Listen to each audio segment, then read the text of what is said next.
Hi there! In this video we are going to take a look at the Thypoch Simera 35mm f1.4 for the Fujifilm X-system. And I'm going to tell you why I think this trend of new full manual lenses is a good thing.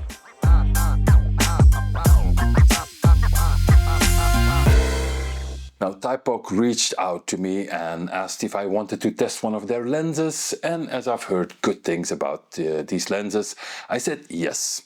No money changed hands. I'm sending this lens back to them right after recording this video, and Thypoch has nothing to say about this video.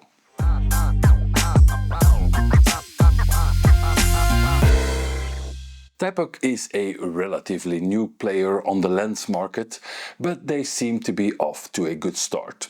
They first came out with the 28 and 35mm for the Leica M system and a collapsible 50 f2 as well, and they recently announced a 50 1.4 similar to this lens. As far as I can tell, this 35 1.4 is pretty much the same lens as their M-mount lens, and it's also available in some other mounts. This one is available in black and in silver.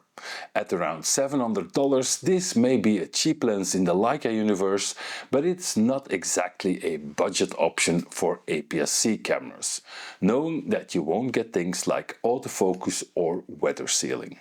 When you pick up this lens, it's immediately clear that it's a quality piece of kit.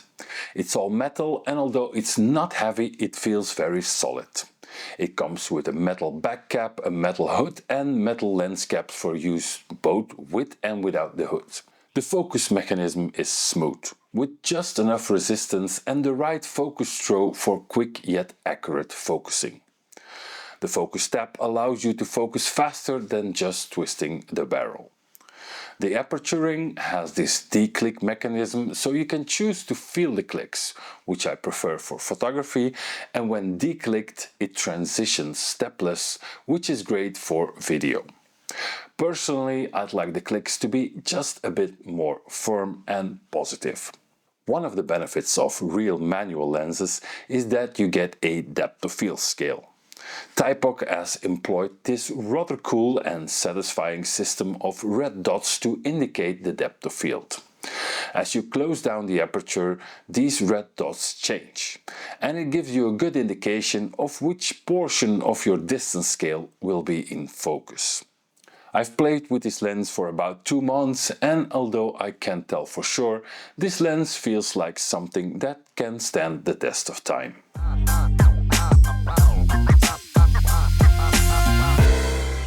Sharpness, corner sharpness, micro contrast, flare resistant, distortion, chromatic aberration, and so on.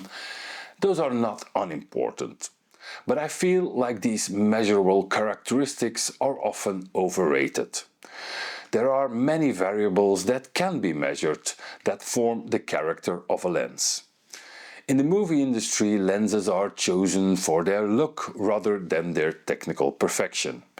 ADP on a Hollywood film might choose a €50 lens to shoot a film on rather than a multi-thousand-dollar lens, depending on the mood and the look of the movie.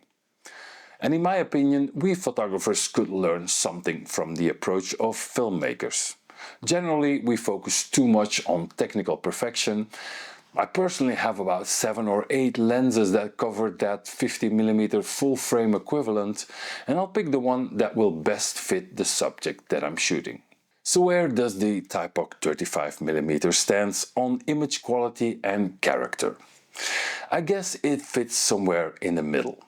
You could say it's neither a so-called perfect lens, nor is it a real character beast. But you could also say that it's a bit of both.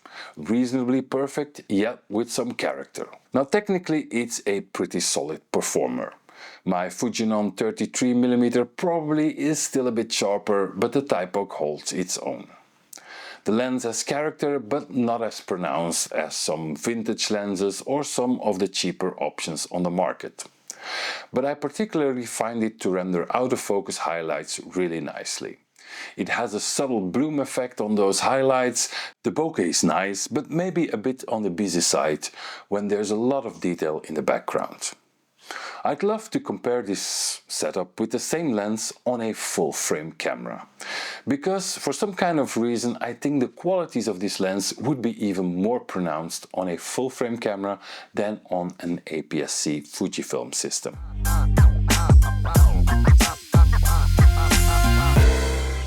Maybe the biggest reason why people want to shoot a manual lens in this age of spectacular autofocus systems is the experience. This may not apply to you, but I do love the experience of shooting manual focus lenses. I feel more in control and in the moment with a manual lens than with an autofocus lens. The Thypoch is a pleasure to use. It's compact and not too heavy. It handles really well on both my X-T5 and X-H2. Focusing is easy and fast with a bit of experience and with the built-in manual focus aids of the camera. I felt I can nail focus fast and reliably even when shooting action. Sure, there's a bit of a learning curve for anyone who's used to autofocus, but once you get the hang of it, it's almost as fast, sometimes even faster than autofocus. The depth of field dots are not only cool, they are actually practical for zone focusing as well.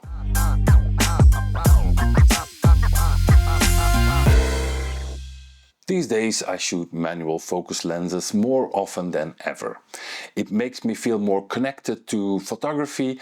It forces me to go all in and concentrate on the image making process. No matter how good autofocus lenses, cameras and algorithms get, it's still a computer that decides what to focus on. And my creative brain doesn't always agree with that computer. Manual focus also allows for happy accidents. Sometimes a slightly out of focus picture is better than a tack sharp one. And when I go through the focus range manually, I often find that a picture works better when it's not focused on what the textbooks and algorithms would suggest. Of course, you can manually focus modern autofocus lenses as well, but it's usually not a pleasant experience.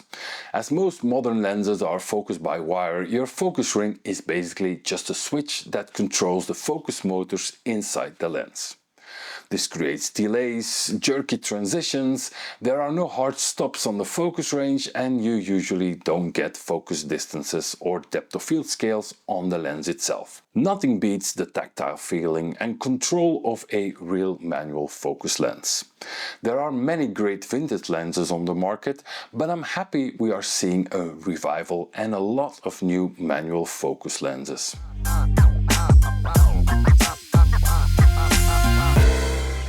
The Thypoch Simera 35 f1.4 is a very well built lens with great image quality and a subtle but unique character.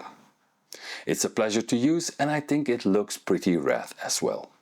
So would I recommend this lens? No. At least based on rational, measurable parameters.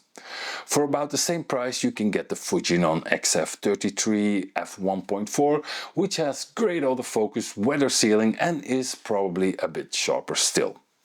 So if you are looking for specs, features and convenience, the Fujifilm is the clear winner. But photography is an art, and in art things are not always logical and measurable. Maybe the great manual focus experience and the character of the lens are more important to you, and then the Simera is a great option. Still, I don't think I would buy this lens.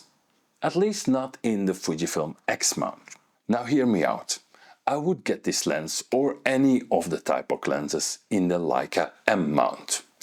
And while I probably will never own a Leica M camera, it's a very versatile mount. With a cheap adapter you can use any M lens on pretty much any camera system. Since this is a pure manual lens without electronic contacts, it basically doesn't matter which mount it has. And in my opinion, the M mount version of this lens is a better investment than the X mount. The M mount version would require just a simple adapter to use on the X system and another simple cheap adapter to use on any camera system if you should change further down the road. The Simera is a timeless lens. That could still be a great choice in many years to come. So you might want to think about buying it in the timeless M mount.